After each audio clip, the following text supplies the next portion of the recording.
Yo, what's the first thing that happens after cops murder somebody? You know what it is? Can you guess it? I feel like you know what it is, but you're just not saying it. They tell you it's not murder. And if they can't get you to believe that, then they try to tell you that the cops are going to do better and they're not going to murder people anymore. But if that doesn't pacify you, they'll try and wait you out or until you've forgotten or don't care as much about what the cops did that one time when a black man was minding his own business. And today, nearly 5 years after a cop murder that sparked an international uprising, the people in charge of the cops are still lying. Today's short-sighted decision by the council has ignored community wishes and is a colossal waste of both time and money. I first want to be clear about what this action today is actually doing.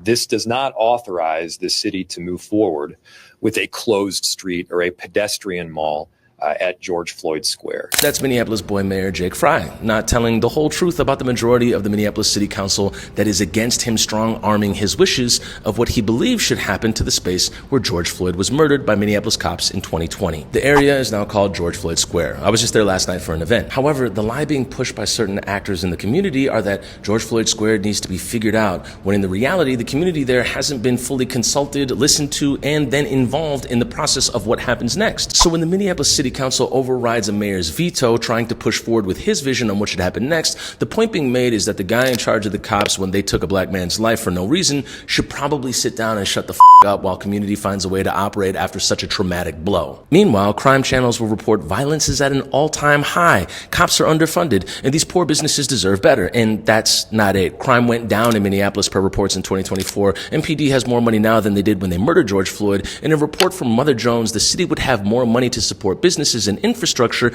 in the city if it wasn't paying out so many civil lawsuits to families whose loved ones have been killed by the MPD and people injured, racially profiled, and or harassed by the MPD illegally. And boy Mayor Jake is going to propaganda this thing till he loses his election in November. And by then, he'll be remembered as the mayor who oversaw a public lynching in the city. He could have done something about it. And only after it happened, his main concern was to pave gold over the lynching tree before ever addressing why it happened in the first place.